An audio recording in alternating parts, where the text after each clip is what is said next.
جو جب defence minister تھا اور فورن منسٹر تھا دبئی سے تنخواہ لے رہا تھا. یہ کبھی سنا ہے کہ دبئی کی کمپنی سے ایک ملک کا فورن منسٹر اور ڈیفنس منسٹر تنخواہ لے؟ اور اس کے بعد وہ بچ بھی جاتا ہے, اس کو کچھ ہوتا بھی نہیں ہے. اور وہ کیونکہ طاقتور حلقوں میں اس کے دوستیاں تھیں, جب وہ الیکشن ہار رہا تھا 2018 میں تو ایک ٹیلی فون کیا, باجوہ صاحب مجھے بچا لو میں ہار رہا ہوں. اور باجوہ صاحب سپر کنگ نے کہا فکر نہ کرو تم جیت جاؤ گے, اور اگلے دن وہ جیت جاتا ہے. تو وہ جس طرح ہمیشہ عورتوں کے خلاف زبان استعمال کرتا ہے, اس نے پھر سے کی. ڈاکٹر زرکا نے, سینیٹر ڈاکٹر زرکا نے جواب دیا, ان کی 2 کلینکس وہ بند کر دی. یعنی اس سطح پہ کون کرتا ہے؟ ہماری ڈاکٹر سیما ایم پی اے کراچی کی, ان کے گھر پہنچ کے ان کی کلینک اس کو بند کر دیا. ہماری سمابیہ ایکس ایم پی, اس کے گھر کے اوپر پولیس پہنچ گئی. یعنی یہ کبھی ہوا ہے کیا؟ یہ کوئی دہشت گرد ہیں, یہ کوئی کسی انتشار میں ہیں, یہ انہوں نے کیا ہے؟ تو ایسے ہے کہ آپ تحریک انصاف کے آپ کوئی ممبر ہی ہوں, سپورٹر ہی ہوں, یہی کافی ہے. آپ کی بزنس بھی بند ہو جائے گی, آپ کو جیلوں میں بھی ڈال دیں گے, جھوٹے پرچے بھی ہو جائیں گے. یعنی صرف اب کوئی ضرورت نہیں ہے آپ کو کہ آپ نے کوئی جرم کرنا ہے. اس ملک میں اب جرم ہو گیا ہے تحریک انصاف کا ممبر ہونا, سپورٹر ہونا. کوئی اگر بزنس والا بھی کوئی سپورٹ کرتا ہے اس کے پیچھے بھی پڑ جاتے ہیں. آپ یہ سوچیں کہ شوکت خانم, اب شوکت خانم ساری قوم جانتی ہے کہ ملک کا سب سے بڑا خیراتی ادارہ ہے. ان کے ہر روز نوٹس آ جاتا ہے کہ جی فلانی ڈاکیومنٹ دکھائیں اور یہ ڈاکیومنٹ دکھائیں, جی وہ بتائیں کہ جناب کس نے ڈونیشنز دی تھیں آپ کو. یعنی ایک یہ نہیں دیکھ رہے کہ اس سے نقصان کس کو ہو رہا ہے. کوئی فکر نہیں ہے کہ ملک کو کیا نقصان ہوگا. جو انہوں نے کیسز میرے اوپر اٹھائے ہوئے ہیں ذرا وہ سن لیں. سب سے جو قوم کے سامنے, کیونکہ الحق ہے, میرا ایمان ہے, ایمان ہی ہے, تو میں یہ سارے ایک طرف کھڑے ہو گئے ہیں, اسٹیبلشمنٹ ساتھ کھڑی ہو گئی ہے, اکیلا ان کا مقابلہ کر رہا ہوں. صرف توحید پہ, لا الہ الا اللہ پہ, ایمان اللہ پہ ہے. اور جس طرح اللہ ہر ان کی جو بھی کوشش کرتے ہیں خود ہی سچ سامنے آ جاتا ہے. جو انہوں نے میرے اوپر القادر کا کیس کیا, اب القادر کا کیس کیا تھا کہ عمران خان نے جو القادر یونیورسٹی بنائی ہے, جدھر مکمل طور پہ مستحق گھروں سے وہ بچے جو کہ جن کے ماں باپ اعلیٰ تعلیم نہیں افورڈ کر سکتے, وہ سب پڑھ رہے ہیں مفت. اور میں بتا چل رہا ہوں سیرت نبی کو ہم نے بنایا کہ فیوچر لیڈرز بنے, تربیت ہو ان کو, اور ساتھ ساتھ اس کے ٹیکنالوجی بھی. یہ ہے اس کا جو ویژن ہے یونیورسٹی کا. اس کو سامنے لا کے بہت بڑی سکینڈل ہو گئی. اور اب پتہ چلا ہے کہ انہوں نے اپریل 2020 میں تفتیش کی تھی. وہ میں پہلے کہہ چکا ہوں آپ کو, نیشنل کرائم ایجنسی انگلینڈ کو رابطہ تھا نیب کے ساتھ. یہ جو سیٹلمنٹ ہوئی تھی ملک ریاض کی فیملی کی اور این سی اے کی, یہ سارا کچھ نیب کو پتا تھا. اور نیب نے اپریل 2020 میں یہ انکوائری بند کر دی تھی. ایک دفعہ انکوائری بند ہو جائے وہ نہیں کھول سکتے آپ. اور انہوں نے جو سب سے بات جو چھپا لی, جس کے اوپر اصل بات ہونی چاہیے, کہ این سی اے نے ملک ریاض کا جو پیسہ تھا وہ فریز کیا کیوں؟ وہ منی لانڈرنگ کی وجہ سے نہیں کیا. وہ انہوں نے کہا کہ ایک ٹرانزیکشن ہوئی, اور یہ سنیں ذرا غور سے, کہ حسن نواز نے پراپرٹی بیچی ملک ریاض کے بیٹے کو, اور وہ جو پراپرٹی بیچی وہ 50 بلین پاؤنڈ کی بیچی. انہوں نے کیوں, نیشنل کرائم ایجنسی انگلینڈ نے کیوں اس کے اوپر ایکشن لیا؟ اور ایکشن کیا لیا؟ ان کے اکاؤنٹ فریز کر دیے. کیوں کیے؟ کیونکہ پراپرٹی کی قیمت آدھی تھی. انہوں نے دیکھا کہ اس کی قیمت آدھی تھی, یعنی وہ 25 ملین پاؤنڈ کے ارد گرد اس کی قیمت تھی, 50 ملین پاؤنڈ کیسے دے دیا اس پراپرٹی کو؟ نواز شریف تب پرائم منسٹر تھا، یہ 2000 جب ہوا، یہ 16-17 میں جب پرائم منسٹر تھا، تو پرائم منسٹر نے اس وقت اپنا زور لگا کے وہ دگنی قیمت کے اوپر پراپرٹی ملک ریاض کو بیچی. یہ پہلے تو یہ بتائیں پیسہ کدھر سے آیا؟ کدھر سے حسن نواز کے پاس اتنا پیسہ آیا؟ جب وہ ملک سے باہر بھاگے ان سے یہ سوال پوچھے گئے نا، کیونکہ بتا ہی نہیں سکتے، پیسہ چوری کا تھا. اور پھر وہ پراپرٹی دگنی قیمت پہ بیچ دیتے ہیں ملک ریاض کو. وہ کس لیے بیچی؟ اور وہ اصل کہانی وہ ہے آل قادر کی، اصل وہ اس کے اوپر بات نہیں کر رہے. کوئی پوچھ نہیں رہا نواز شریف سے کہ بتائیں جی بیٹے نے یہ پراپرٹی اور آپ کو کیوں اتنی مہنگی پراپرٹی خریدی ملک ریاض نے. اور یہ بھی ہو گیا کہ یہ سارا کچھ پتا تھا نیب کو. ان کا جو ڈپٹی وائس چیئرمین ہے اس وقت نیب کا، وہ اس کمیٹی میٹنگ میں بیٹھا ہوا تھا جب یہ کیس کلوز کیا گیا. مجھے 3 گھنٹے انہوں نے بٹھایا سوال کرتے ہوئے، میرے سے پوچھا جب ان کو سارے پتا تھا جواب، کیونکہ وہ ڈپٹی چیئرمین کو بھی پتا تھا، پروسیکیوٹر جنرل کو بھی پتا تھا. اس وقت جو ڈائریکٹر تھے نیب کے پنڈی میں، منگی صاحب، وہ بھی بیٹھے ہوئے تھے اس میٹنگ پہ. تو ان کے پاس تو منٹس پڑے ہوئے ہیں اس کے. تو پھر یہ کیوں میرے اوپر سارا کچھ کیا، اور یہ جو میرا وارنٹ نکالے اور مجھے اریسٹ کیا. اور دوسری یہ جو توشہ خانہ ہے، یہ توشہ خانہ ایک عام کیس نہیں چل رہا، یہ ایسے ملٹری ٹرائل چل رہی ہے. یعنی کہ ایک فیئر ٹرائل کا مجھے موقع ہی نہیں دیا جا رہا.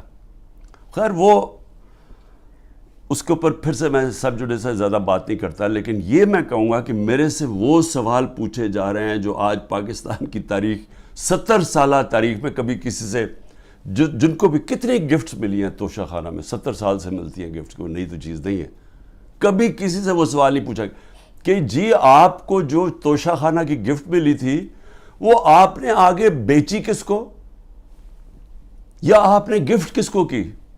کبھی کسی سے آج تک یہ پوچھا ہے؟ کبھی کسی سے پوچھا ہے کہ توشہ خانہ جب آپ قیمت ادا کر کے وہ لے لیتے ہیں گفٹ، اس کے بعد آپ کی پراپرٹی آپ جو مرضی کریں؟ بھی آپ کون ہے پوچھنے والا ہے کہ میری پراپرٹی سے میں چاہے گفٹ کروں یا میں بیچوں؟ جب تک کہ جو بھی میرا چیز ہو وہ میں ڈکلیئر کروں. تو میرا سارا ڈکلیئرڈ ہے میرے ٹیکس ریٹرنز میں. تو وہ سوال پوچھے جا رہے ہیں آج. وہ وجہ اس کی ہے ان کو مل کچھ نہیں رہا. یہ 3.5 سال میں جتنا میں پرائم منسٹر ہوں، ان کو یہ 2 چیزیں ملی ہیں. اس کو کرپشن کہہ رہے ہیں، یہ جو توشہ خانہ ہے، اور دوسرا چیز القادر. یہ 2 کرپشن کے کیسز میرے پہ ملے ہیں. ان 3.5 سال میں جب نواز شریف پرائم منسٹر بنا تھا، 17 اس نے فیکٹریاں بنا چکا تھا 3.5 سالوں میں، اور سرکاری بینکوں سے قرضے لیتا تھا، فیکٹریاں بنا لیتا تھا، اور بعد میں وہ قرضے معاف کروا لیے. اور جو پیسہ دیا وہ 20 سال کے بعد واپس، جو تھوڑا سا اور مارک اپ معاف کروا کے وہ بھی تھوڑا سا پیسہ دیا. ان سے کبھی پوچھا زرداری اس ٹائم کے اندر مسٹر 2 سال میں اس کو مسٹر 10% ساری دنیا کہنا شروع کر دی تھی کہ ہر چیز پہ کمیشن کماتا تھا. تو یہ 2 چیزیں ملی ہیں 3.5 سال میں، اور انشاءاللہ یہ میں ثابت کروں گا جب کیس آگے بڑھے گا. لیکن موقع دینا چاہیے مجھے پوری طرح جواب دینے کا. دوسری چیز جس کے اوپر میں بات کرنا چاہتا ہوں وہ ہے کہ یہ جو سائفر کے اندر، اور سائفر کے اندر میں پھر سے واضح کر دوں کہ بڑے کلیئر قانون بنا ہوا ہے. سائفر ہوتی ہے فورن آفس کے اندر، جو سیکرٹ کوڈ وہ فورن آفس پہ رہتی ہے. یہ انسٹرکشنز ہیں کیبنٹ ڈویژنز کے. اس کے اندر کوئی اور کسی کے پاس وہ جو کوڈ والا سائفر ہے وہ نہیں جا سکتا. اور جو میرے پاس آیا تھا وہ مجھے پھر سے بلایا، بڑا اچھا ہے، ایف آئی آر کے سامنے پھر پیش ہوں گا. لیکن جو میرا مجھے کہتے ہیں کہ آپ نے وہ جو سائفر کے اندر چیز لکھی ہوئی تھی وہ پبلک کر دی. وہ پبلک تب ہوئی جب میں نے نیشنل سیکیورٹی کونسل کے سامنے رکھا، جو کہ ملک کا سیکیورٹی کا سب سے بڑا ادارہ ہے. اس ادارے کے اندر پہلے رکھا. اس ادارے نے وہ سائفر کو دیکھا جو اس کے اندر لکھا ہوا تھا، وہ نہیں جو کوڈ ہے، جو اس کا مفہوم تھا. اور اس ادارے نے فیصلہ کیا کہ امریکہ کو ڈیمارش کرنی چاہیے کہ انہوں نے ہمارے اندرونی حالات میں مداخلت کی ہے. یہ جب نیشنل سیکیورٹی کونسل نے کہہ دیا، پھر سب کو پتہ چل گیا کہ کیوں کہا ہے، کیونکہ وہاں سے ایک ان کے آفیشل نے کہا کہ جناب عمران خان کو جب تک آپ ہٹائیں گے نہیں نو کانفیڈنس میں تو پاکستان کے اوپر بڑی مشکلات ہوں گی. تو یہ تھا اس کا، تو یہ سب کو پتہ چل گیا. اس کے بعد تو اس میں کیا سیکرٹ رہ گئی، پھر کون سی سیکرٹ میں نے وائلیٹ کی، تو یہ بھی انشاءاللہ آ جائے گا سامنے. لیکن ایک چیز ہے کہ وہ جو سیکرٹ کو جو تھی وہ یاد رکھیں، اس میں گورنمنٹ بدلی گئی. یہ سازش ہوئی تھی میرے خلاف نہیں، پاکستان کے خلاف. اور جو وہ گورنمنٹ بدلی گئی، میں صرف آپ کو بتانا چاہتا ہوں کہ اس کے بعد ہوا کیا. آج پاکستانیوں کو کس چیز سے گزرنا پڑ رہا ہے. 16 روپے یونٹ بجلی تھی جب ہم گئے اپریل کے اندر، آج بجلی 50 روپے یونٹ پہ پہنچ گئی ہے. آپ ذرا پوچھیں تنخواہ دار لوگوں سے کہ ان کے اوپر آج کیا گزر رہی ہے. یہ کون ذمہ دار ہے اس کا؟ وہ جنہوں نے سازش کر کے گورنمنٹ گرائی تھی. اور اصل انکوائری یہ ہونی چاہیے جو میں نے سپریم کورٹ کے چیف جسٹس کو کہا تھا، آپ کو انکوائری کرنی چاہیے کہ یہ قوم سے بہت بڑی سازش ہوئی ہے، قوم سے دھوکہ ہوا ہے، اور اس کا ذمہ دار جنرل باجوہ تھا. اور اس لیے کیونکہ وہ تھا، کسی نے جرت نہیں پڑی کسی کی اس کے اوپر انویسٹیگیشن کرنے کی. آٹا 55 روپے 60 روپے سے پہنچا ہے آج کے جی 150 روپے پہ. سوچیں کہ یہ عام آدمی کی خوراک ہے آٹا. اس کے بعد چاول دگنی قیمت ہوگی جو چاول تھے. چینی، ہمارے دور میں بڑا شور مچا چینی چور. ہم نے انکوائری کروائی، چینی کی قیمت 80 روپے تھی، آج چینی 160 روپے پہ پہنچ گئی ہے. سارے جو بڑے بڑے شوگر مل مافیا وہ سارے بیٹھے ہوئے ہیں آج گورنمنٹ کے اندر. اور پھر یہ دودھ بڑا ضروری ہے کیونکہ بچوں کے لیے بہت ضروری ہے.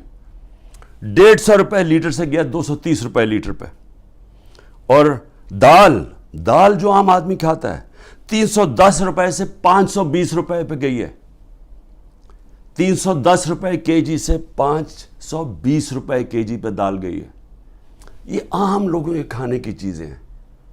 یہ ذرا بتائیں کہ کون ذمہ دار ہے جس نے یہ جو ساری سازش ہوئی تھی.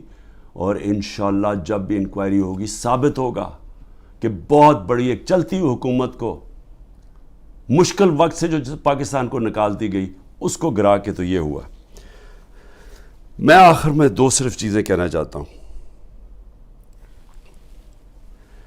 ایک تو میرا پیغام ہے، یہ جو پولیس والے، یہ جو نامعلوم افراد عام پلین کپڑوں کے اندر گھس جاتے ہیں لوگوں کے گھروں میں، سارا گھر توڑتے ہیں، چوری کر لیتے ہیں، جو تشدد کرتے ہیں لوگوں پہ، جو ظلم کرتے ہیں، ٹارچر کرتے ہیں لوگوں کو جیلوں کے اندر، جنہوں نے سوشل میڈیا کے بچوں کو صرف ٹویٹس کے اوپر اٹھا لیا اور ان کو تشدد کر کے واپس بھیجا، جو صحافیوں کے اوپر ظلم کر رہے ہیں. عمران ریاض جو ابھی تک غائب ہے، پتہ نہیں کہ کدھر وہ گیا ہوا ہے. عدالتوں بھی بے بس ہو گئی ہیں، عدالتوں کے پاس بھی وہ بھی ہاتھ کھڑے کر دیے کہ جی وہ پروڈیوس کرو. ایک صحافی صرف اس لیے، اس نے تو کوئی توڑ پھوڑ نہیں کی تھی، لیکن صرف اس لیے کہ وہ ظلم کے سامنے سچ بول رہا تھا اس کو اٹھا لیا. 4 پاکستان کے ٹاپ صحافی ملک سے باہر گئے ہوئے ہیں، ملک چھوڑ کے چلے گئے کیونکہ وہ سچ نہیں بول سکتے تھے. اور ان کے اوپر یہی قسم کا جو عمران کو پہلے اس کے اوپر تشدد کیا، پھر جو اب اس کو غائب کیا ہوا ہے، خوف پھیلایا ہوا ہے. باقی سارا میڈیا کنٹرول میں ہے. صرف وہ تب بول سکتے ہیں اگر عمران خان کی کوئی برائی ہو، پروپیگنڈا وہ بول سکتے ہیں. وہ کوئی سچ نہیں بول سکتا آج. اور مجھے افسوس یہ ہے کہ ان میں سے جو ہم بڑے بڑے نام سمجھتے تھے کہ وہ صحاف کے لیے ان کی بڑی قربانیاں ہیں، وہ بھی آج گھٹنے ٹیک کے سامنے بیٹھے ہوئے ہیں. لیکن مجھے افسوس اور ہے ہیومن رائٹس آرگنائزیشنز پہ. مجھے افسوس ہے جو کہتی ہیں ہم عورتوں کے لیے NGOs بنے ہوئے ہیں، ہم عورتوں کے لیے حقوق کے لیے کھڑے ہیں. یہ واحد پارٹی ہے پاکستان کی تاریخ میں جس نے پہلی دفعہ خواتین کو پولیٹکس میں لے کے آئیں. انہوں نے شرکت کرنی شروع کی، جلسوں کے اندر عورتیں آئیں، فیملیز آئیں. یہ پہلی دفعہ ہوا ہے ہمارے ملک میں. یہ خوشائن چیز ہے کہ ملک کی جتنی بڑی پارٹیسپیشن ہوگی پولیٹکس کے اندر اتنا بہتر وہ احتساب کریں گے حکمرانوں کا. جتنی زیادہ بڑی ٹرن آؤٹ ہوگی اس کا مطلب کہ عوام نظر رکھ رہے ہیں حکمرانوں کے اوپر. تو اصل تو ڈیموکریسی کا مطلب ہی یہ ہے کہ عوام احتساب کرتی ہے جو حکومت کرتے ہیں وہ دیکھتی ہیں ان کا، تو عوام تو آج پہلی دفعہ نکل رہی ہے، اس طرح ٹرن آؤٹ ہو رہا ہے، عورتیں نکل رہی ہیں، اور ان عورتوں کے اوپر جان کے یہ تشدد کیا جا رہا ہے باقی عورتوں کو ڈرانے کے لیے کہ وہ نہ گھروں سے نکلیں، کہ وہ چپ کر کے سہم کے بیٹھ جائیں۔ تو کدھر گئی ہیں ہیومن رائٹس جو عورتوں کو ریپرزینٹ کرتی تھیں؟ کدھر ہیں وہ عورتیں؟ کیوں نہیں بول رہی کہ یہ جو ظلم ہو رہا ہے ان عورتوں کے اوپر؟ وہ بیچاری صنم اور طیبہ، وہ تو تحریک انصاف میں ان کا کوئی عہدہ نہیں ہے، ان کو جیلوں میں ڈالا ہوا ہے۔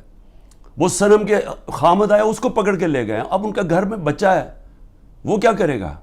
دونوں کو پکڑ کے لے گئے۔ عمر چیمہ، اس کی بیوی، میں پھر سے کہتا ہوں وہ کینسر کی سفرر ہے، کینسر کی سے اس کو پکڑ کے جیل میں ڈال دیا، صرف اور صرف دہشت پھیلانے کے لیے کہ عورتیں گھروں سے نہ نکلیں۔